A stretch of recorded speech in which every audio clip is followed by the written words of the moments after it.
Hello everybody, 'tis I, the Rumpled One. Book review, Not Buying It, by Judith Levine, or Levine. It is Not Buying It, My Year Without Shopping. It's kind of interesting. She goes a whole year only buying the necessities. And it's kind of funny because, you know, I've read other books and shared them with you, like the book New, and I just shared another book with you, Klooge, where it kind of tells us, or answers the question, you know, or can help answer the question why we buy things. And also, I shared that book, The Power, I think it was The Power of Persuasion. And so, I guess Judith and her husband, they journey through a year. I shared some things in here interesting. Share a few quotes with you.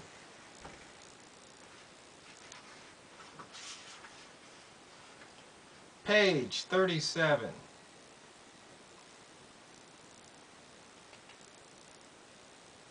Must a thing be useful to be necessary? Now, you have to be careful of definition game. Yeah, we have to define useful, and you have to define necessary. And you can take a very narrow stance with the word necessary. In other words, that necessary is that which sustains life, such as air, shelter, water, food. Is anything else necessary? Well, people have been debating that for centuries. I mean, human touch. You know, they've done those studies about, you know, babies that were held versus babies that weren't. So you have to be careful with how you define these things. Because I was thinking, what do I have that's not useful? I mean, almost everything I have is useful to some degree. So, you know, how would you define useful? I mean, this is useful. It acts as a table, or it acts as a ladder or step stool sometimes. I mean, it acts as storage. So I guess it's useful. Is it necessary? Well, I don't know. If I needed it at the time, it's necessary. Like if I wanted to stand up, maybe hammer a nail that's higher than I can reach. So that is definitely something that's a thought to ponder. I've sat on this porch. I've been pondering it ever since I read it. Must a thing be useful to be necessary? Okay, let's jump way through the book here. Page 181. Fantasies of the tower turned an inconvenience into a dissatisfaction, a dissatisfaction into a desire into a need, and a need into a matter of life and death. What she's talking about is, in her little small town, a company wanted to come in and erect a big tower, cell phone tower, almost 200 feet high. And some of the locals didn't like that. And some of them wanted it. So of course lines were drawn and there's a big battle. And the thing I think was going to be 199 feet high. And the FAA has a law, a rule, that if it's 200 feet or higher, it has to have a blinking light on it, red light. So they were just under that cutoff point. But it made me think, because here, let me show you. See, I'm looking at the camera, you're looking at me, but let me show you what I look at when I'm sitting here. You see that view? That's a really nice view. Now, what if the person that owned this land decided that right over there that they wanted to lease that land to a cell phone company and erect a huge cell phone tower? Now, question is, if the county was having a public hearing on it, would I complain? Would I say no? I mean, it would spoil my view if I had to look at this man-made monstrosity, but do I really have the right to complain? I mean, think about it. I mean, should I go out and tell the county planning and county commissioners, vote this down because it's going to spoil my view and we don't need it? Well, let's say maybe it was a TV tower. Maybe it's going to be even bigger than a radio tower. Or with, a cell phone repeater with all those big dishes. That would really help the reception. So instead of 3G, I get 4G out here. I mean, it's just one of those things that makes you ponder, makes you think. I mean, because people are going to put up all kind of arguments why it should be there and why it shouldn't. And then you're going to have a panel of these officials that are going to make a decision. And the thing is, nobody's going to be happy. Because in the book, they made a compromise. And of course, nobody was happy. So you see, we get to these things, and it's almost like it's a no-win. Really is.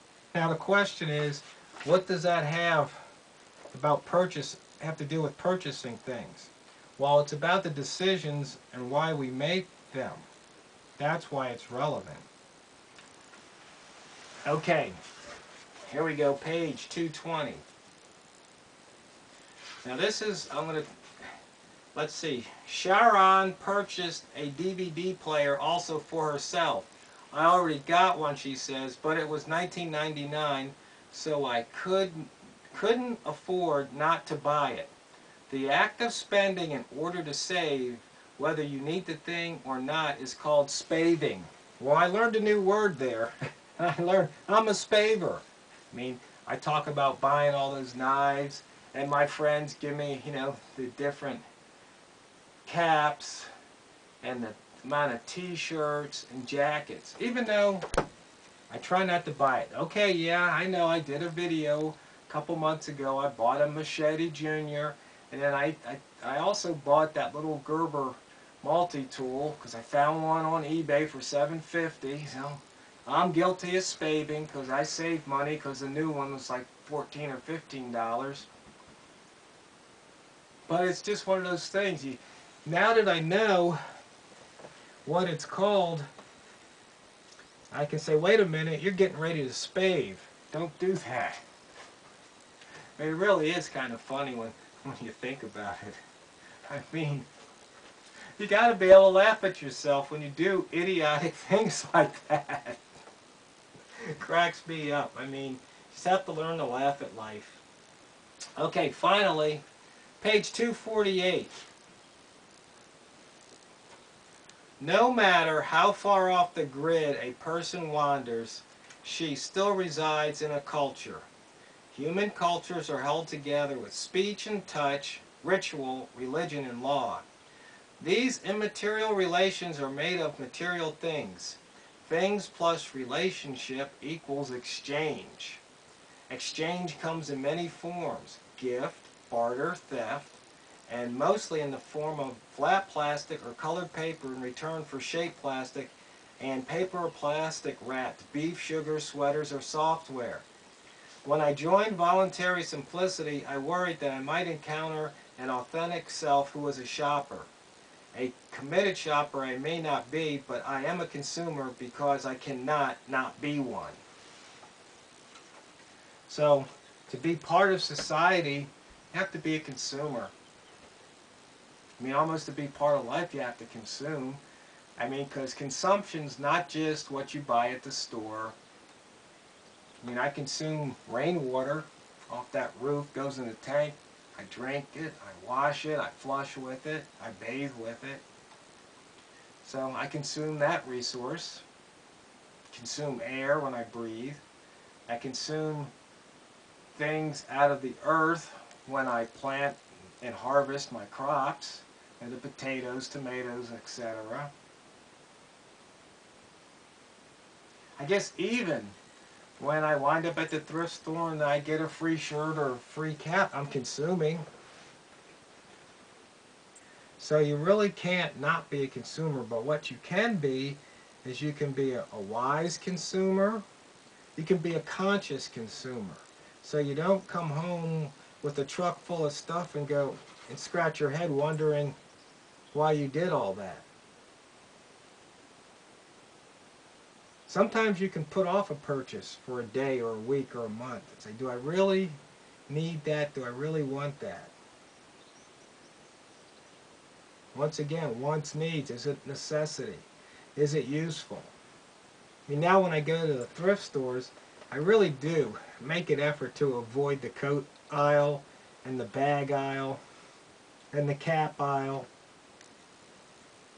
I usually go in the hardware tool section to see if there's some, hinges I can buy for pennies on the dollar, because around here I'm constantly building things and usually need hinges for doors or gates. Anyway, not buying it. Good book, fun book to read. If you really question your shopping habits, I suggest you read this book. Not Buying It by Judith Levine, or Levine.